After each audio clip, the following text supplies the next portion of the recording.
Many people are stuck in what you could consider prison planet. People are doing what they must and not what they want. And of course, there is a reasonable balance between doing what you must and doing what you want. If you do too much of what you want and you do not do what you must, then society cannot survive. You cannot live in a world where everyone only does what he or she wants, because there would only be chaos and there would be no hierarchy. There would be no woven togetherness, right? So I don't want to go deep in the absolute harmony of society, but what I want to show you is, if you want to look at the world, people call geopolitics, if you want to look at the world, you have to literally see everything. If you miss one layer of intelligence and you look at the world and you speak about your interpretation of the world's flow, you're going to be wrong. And then when you're wrong and you start talking to people about your perception of the world, the error that you speak into the world will have a side effect upon your own life. It's called the karmic ripple effect, whereby geopolitics is in essence nothing more than declaring that you know how time is flowing.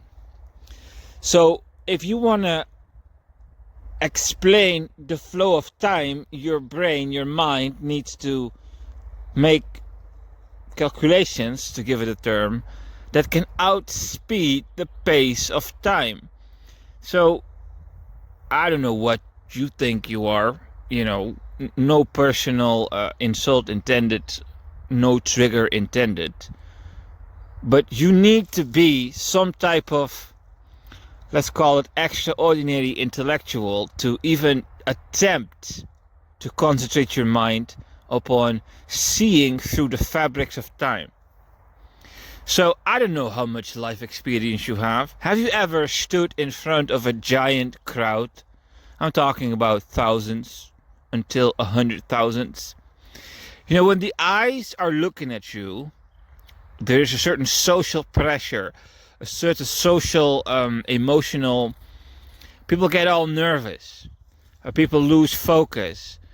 And, people want to fit in. People don't want to get in trouble. There are all kinds of emotional drives running in the background, whereby people really do not want to speak what's really on their mind and just put up on this social mask and then live their real life in private. Right? So when we're talking about theoretical intelligence, decodation of flow of time, globalism, geopolitics, in a climate like today's world where everything is mental control, you have to think this way, you may not think in any other way, this is the approved thing, if you don't take the vaccine, you will not have a job. If you live in a world like that, where if you have the wrong standpoint, that you are ostracizable without pardon, like if you live in a semi-dystopian society, if you speak your mind too much, you can go home and your social life might collapse, because social pressure will enter your family life, your professional life, and it will have consequences. When you're living in a world where everything has consequences, the pressure upon the human system will be so great that even if you have what it takes to outspeed the flow of time with your mind, that's layer 1. Layer 2, the social pressure. Layer 3, the communication style. It's understanding it is one, but you have to transmit it to people. It needs to be converted in a package, and this package needs to contain truthfulness, but it also needs to contain simplification in such a way that the essence of the matter is not destroyed. So it's more than just outspeeding time with your mind. It's also translating it and not succumbing to what you could consider the time ghost. You know, that's what I want to talk about. Weaving a model for your mind. Synthesizing an intellectual model of today's reality. Yes, that's the German Equalizer episode 23. I want to bring that in front of you. Some kind of a political science, a political model whereby you can use my mind to create a model in your own head, in your own mind, in your own consciousness of what the time is that you're living in. Okay, so society looks like this today. The Pope of Rome dies and everyone goes to the funeral. And then there is one man called Donald J. Trump, is an American president who does not wear black clothing. And then there is another man, I think his name is called Steinmeier, or something of that nature, is a German president who rose to the surface for making a selfie on a funeral. So this is what is considered two mistakes in etiquette. So I know that your mind might not see the wave, you know. Let me explain this to you. If you overcome your ancestral, generational, personal, private, professional, relationship, familial karma, and you hit the karmic 0 point, all the emotional energies will disappear and you will enter a place which is called the karmic void. There's nothing there. I repeat myself. There is nothing there other than some kind of a pull from gravity. That's all, and there is nothing in there. It's just the gravity is like a pillow that you sit on, and there's nothing else. So sitting on the pillow of gravity, so sensing nothing in the nothingness of the void, the karmic void. The only thing I sense is the pillow of gravity, and there's nothing else here. And when I look at something, it is not tainted by subjectivity. Because if you need to go from A to B, if you're locked up by the chains of your karma, your mind needs to be subjected to get you from A to B, and the emotional energies that will be injected in your system to make you go do that, well, if those energies are there, you're subjective. So objectivity starts not in saying I am fair or I am just, because that is subjective, because you use your own measurement standards. It is more a state of being where you're in, whereby you are free to say something outside of the context of your purpose. Because if you have attained karmic 0 point, the karmic void, you have no more purpose. You're going into some kind of a timeline where everyone else cannot go into. It's like you're done. I don't want to make it sound like a nihilistic negative thing. It's not. It is more a freedom. It's a certain type of space where you can really sit and think very deeply about something without feeling pressure, because the pressure gets you where you need to be. All right?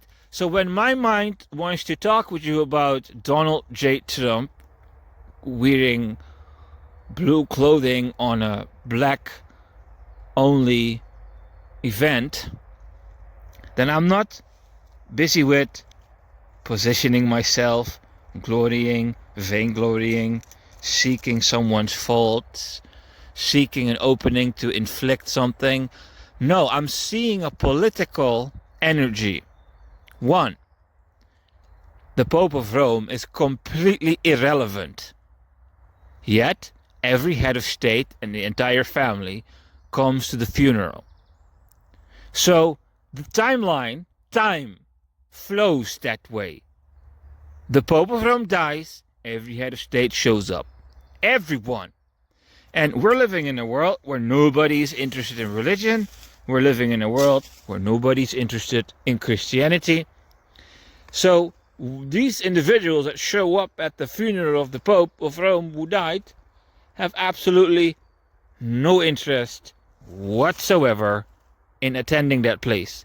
But they just do it because they have to do it. whereby there is some kind of a political obligation. The people have a family. The families do what they do in the society. When they do in the society what they do, you have people who befit the timeline of society and people who extract from the timeline of society, whereby those who actually build society have a certain type of karmic chain towards the matrix, let's call it like that, so the etheric layer of the nation. There is like a national destiny, and the families, individual families, can use their talents to build the country or destroy the country, and so they will get political power in the nation, and then generation after generation, somebody sits on top, and then you have all these nations here in the West, and everyone who sits on top can go to the funeral and represent the country when the Pope of Rome dies. Completely irrelevant, but that system is still intact.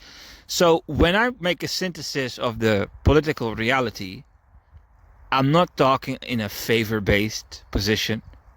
I'm not saying this is good or this is bad.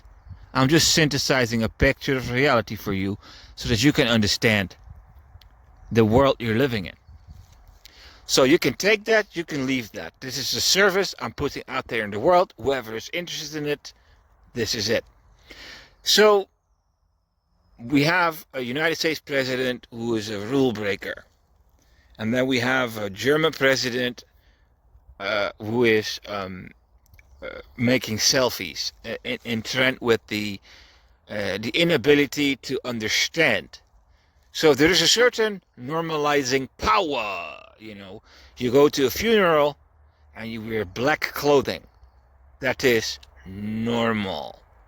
So when people see the abnormality of Donald J. Trump and this German president, they will start opening the books of psychiatry and psychology and say, okay, the narcissism of Donald J. Trump manifested again. And they will say this desire for selfie, this seek of attention. So in social media, surfacing all these officials who are putting the attention upon themselves and cannot just let the dead Pope of Rome have his moment when he's going into the earth, right? The insensitivity. So the crime, right? I'm just doing law and order. That's another layer of reality. The justice layer. So the more layers of reality you can see, religious layer, judicial layer, political layer, military layer, economic layer, social layer, all right? The more of these layers you can see, the better of a spoken matrix you can make with speech. So these individuals, their crime is that they put their own ego or the ego of their nations, they're using it as a stage to profile themselves, as a call or a need. The difference between a call for attention, like Donald J. Trump with a blue suit demanding attention, versus a German president making selfies with a need for attention, whereby the need for attention is less criminal because it's more of a deficit. You know what I'm saying? It's a deficit. And this so the quote unquote offense of the German president is partially unaccountable if you understand my line of thinking. But this does not count for Donald J. Trump. His wife is wearing black clothing. Everyone is wearing black clothing. People are not joining him in the blue clothing rebellion because of the social pressure I just explained. If you go show up at the funeral of the Pope, there's some kind of an elite wave, unescapable. The elite cannot escape this. Nobody wants to go to the funeral of the Pope of Rome. But if you don't go there, it has consequences. People go there. So there is some kind of a chain in the fabrics of reality. And Donald J. Trump intentionally go and wear blue clothing and violate the norm. So imagine your family member dies and everyone is wearing black clothing, and Johnny shows up in yellow clothing. What kind of asshole is that? All right. So if to help the ordinary man understand what the violation of Donald J. Trump is, but he's getting away with it. Getting away with it. People think it's not a bad thing because, one, people hate the Vatican, the pedophilia, blah blah blah, the corruption in the church, blah blah blah. People hate that institute, so they have sympathies for the rebellion. That is the second layer of reality synthesis that I'm making for you. Yeah, people don't like the system anymore, but who has the power to rebel against the system? You know, here in the United States, you have a lot of people who are supporting Donald J. Trump, no matter how quote-unquote cuckoo that man is becoming, because they feel powerless. They're so stuck in their feelings of being absolutely powerless that they would support a completely cuckoo type of man in his quote-unquote rebellion, violating the rules here, violating the rules there, being the exception to the rule, quote-unquote hacking the matrix.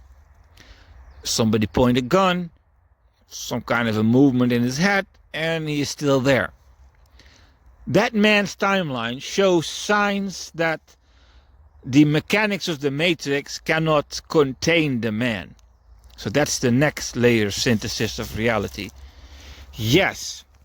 So whatever your opinion of Donald J. Trump is, and my opinion of Donald J. Trump is slightly negative. However, in the objective synthesis of reality, I see that whatever the man represents glitches the matrix, and the system doesn't like it. So the system tries to ostracize or demonize him unsuccessfully.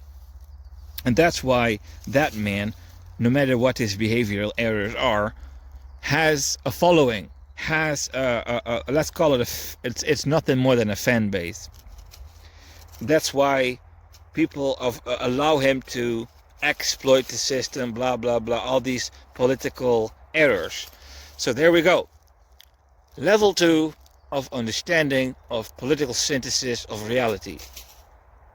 The people think that all the politicians are corrupt.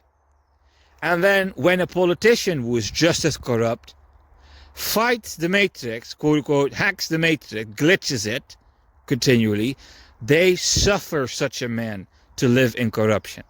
That's the hour you're living in. This semi-dystopian society is such a tragic reality that people suffer corrupt officials, and all they have to do is fight a little bit the establishment. That act will create a reputation for a political bloodline whereby the people will forgive and tolerate any other violation that a politician might have. That is the standard of humanity's political wave, let's call it like that. There is an ancient cycle where there is a religious head, he dies, all the political heads of states and their families go there. That's just what you do. Everyone obeys. Nobody's crazy enough to violate the rules. And then there's one man rebelling, and he got a following, and they tolerate him no matter what he does, for the sake of the pride, because that's all it is. What kind of rebellion is this? What is created? Where is the creative aspect of the rebellion? Everyone's rebellion is negative. So there are no positive rebels. This doesn't exist. So you have here in Germany oppositional forces rising. Same problem. They want to put Germany into legendary amounts of debts. That's called short-term solution, shoving the problem to the next generation. You know, and then you have people who abuse oil and all the kind of finite resources, creating riches for themselves today, and their grandchildren are going to be faced with the situations of the grandchildren, and the grandchildren are going to have an even greater deficit, right? So we're having a generational issue here, where every generation's greed is just taking whatever they need. And at one point, the humanity's greed will no longer be able to be practiced. And the generation that comes after that generation is going to have deficits. Okay? And those deficits, nobody of today cares for. Nobody. So we're living in a, let's call it a comatose, in coma, as in coma. Literally, society as in coma. Political world as in rotten. And then when one of them is not completely rotten, tolerated, people are already happy with something. So the people have been eating dry bones. And there is a little bit of meat on the bones that Donald J. Trump is presenting. And then he starts saying, I'm going to make America great again, offering the world some meat on the bones. But somebody who is really great looks at that, go like, what the fuck you trying to feed me? Right?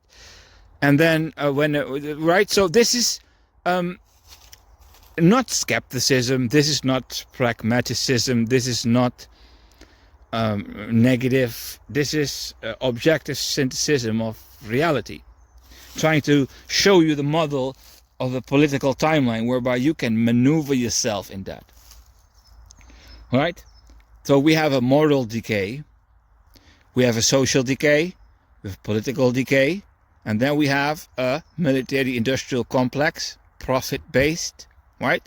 So it is just humanity's civilization level, if you pay attention, is in a deep negative. And the tone of the thing is, take your vaccine or else, do this or else, do that or else, think this or else, right? Be this way or else. So there is no freedom. So the thesis is completed. Dynamical thinking. This is called prison planet. This is the frequency, political science, prison planet. So when you have come to the conclusion, if you understand the time you're living in, what you're going to do about it is the next thesis. So to break prison planet, as said, Donald J. Trump, quote unquote, hacked the matrix, quote unquote, glitched the matrix. So I'm going to show you what that is, what that means. How do you hack or how do you glitch the matrix? So I can use intellectual frameworks, but I can also just make it simple. You know, in 2012 there was a film released which was called The Hunger Games. And I'm going to show you the political equation, synthesizing it for you so that you can extract something valuable out of that. Yeah, so there was a dystopian world, and they had some kind of a battle to the death type of battles, where every city, every sector, every province, every state had to give a man and a woman to play the games. And then all of a sudden they pick a young woman, and the bigger sister of the young woman takes the place of the young woman. So the film starts like this. Because of the war, there was a civil war where the winners of the civil war were right. The losers were wrong. So the losers of the civil war brought a cycle of war upon the nation. So the nation is going somewhere, and then you have these quote-unquote idiots with their quote-unquote fucking stupidity, their quote-unquote inability to tune into reality. You have these people just making more fucking trouble, and then they start shooting. And all of a sudden your sister dies, your mother dies, your grandpa dies, because of these stupid motherfuckers who just keep living in a delusion. And then God gives you victory, and you defeat the barbarians, and you start your new war-free country, and there they are, the fucking parasitical traitors. Put them in the barracks. You go do this. You produce that.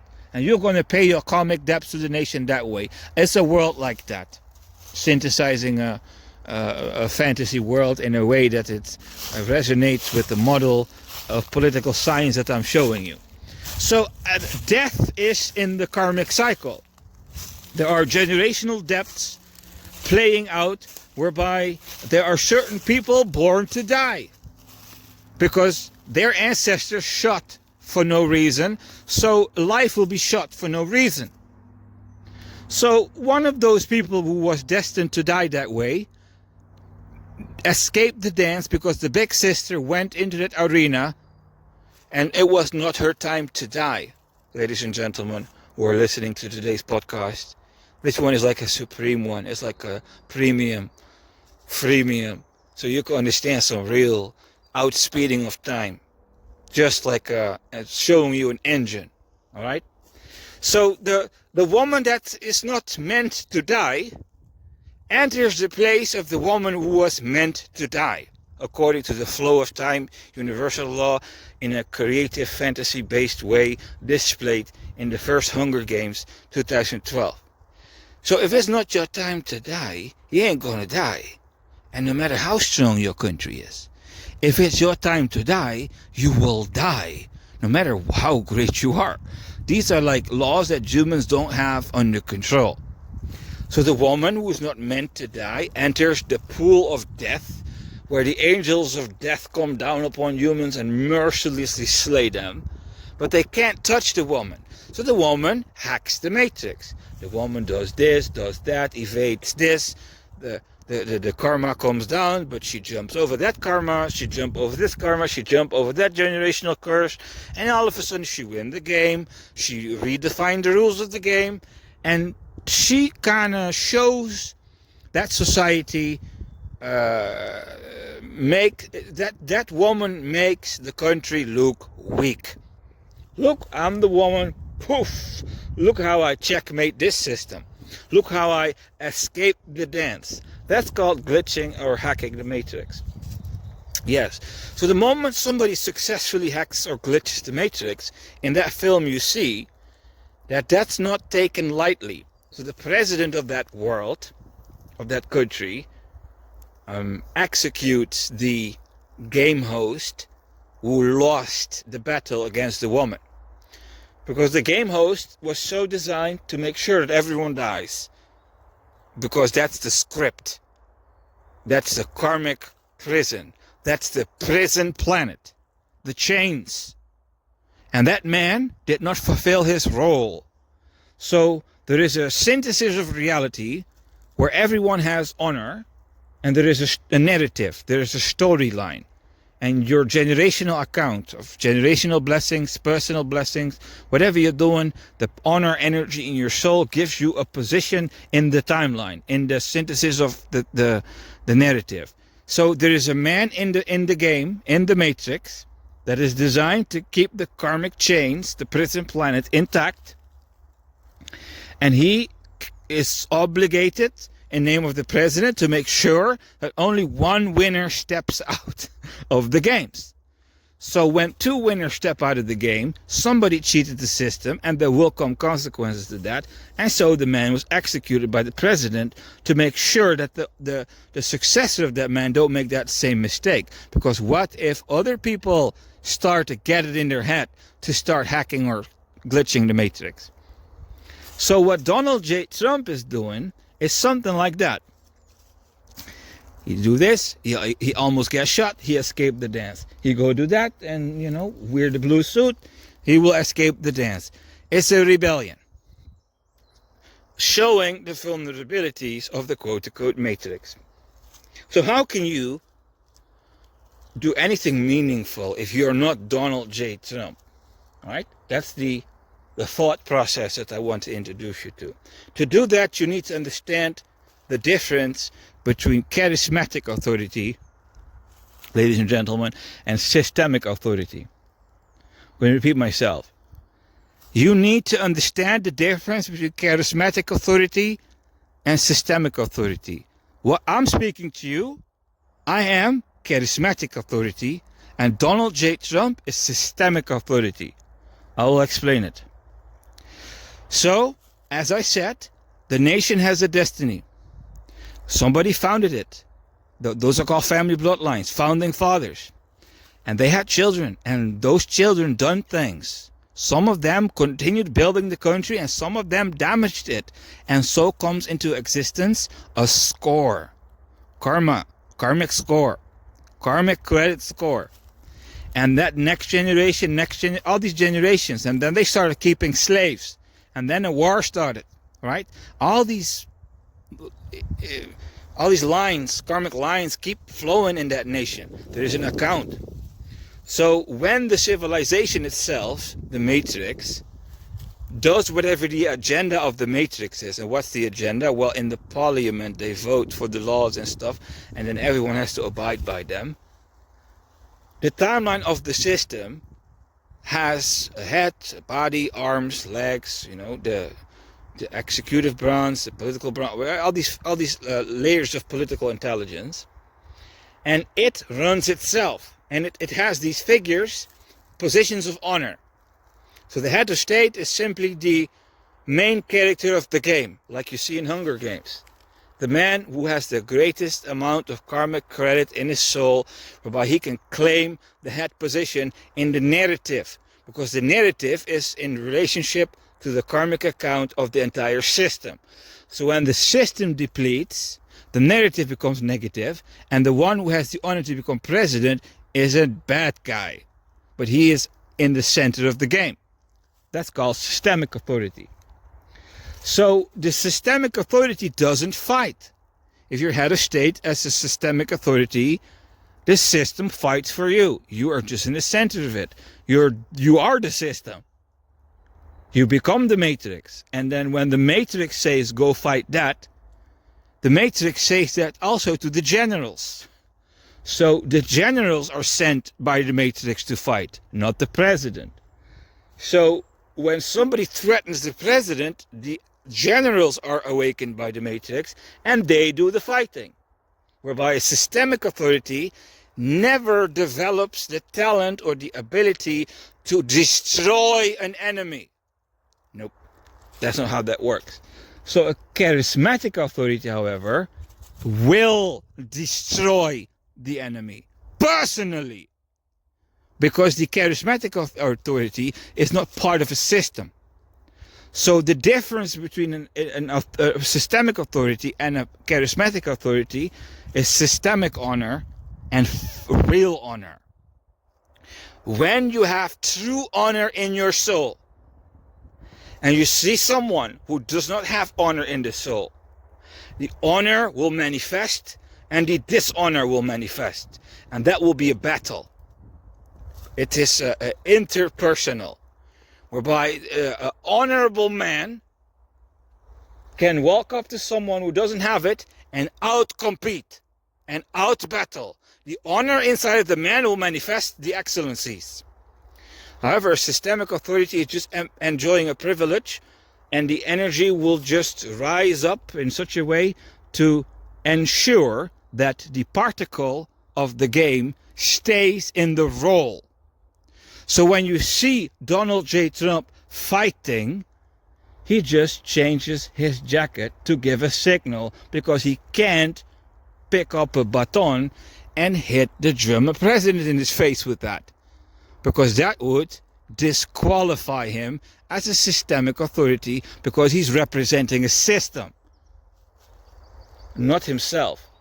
He is not a sovereign. He is bound by certain structures. So to effectively hack or glitch the matrix, your honor needs to rise, ladies and gentlemen. You need what is known as karmic credits. Do good, get good. Do more good, get more good. Do so well that all your bad karma is purified, and then step in the ring, and the angels of death cannot enter these quote-unquote officials. And then you will enter the games and you will glitch the matrix and you will walk out of it like nothing happened, and you will show the vulnerabilities of the system. That's how this game works. You cannot escape a prison planet without having paid your time. The world has so much sins and so much denial and so much delusion that time itself turned against humanity, put everyone in prison planet. How do you get out of it? Step out of barbarism, fill your soul with honor. That's called karmic credit. Do good, get good, and do so good, provide. And this Rumble channel shows you a little bit the techniques. Generate the karmic credit, and you will be loaded with honor, whereby instead of a systemic particle, you become an honor particle, and that honor will manifest, whereby no matter what is presented in front of you, that honor will defend you. That's called family honor. So a man with honor can defeat a barbarian. And that's how you hack the matrix. There is no other way.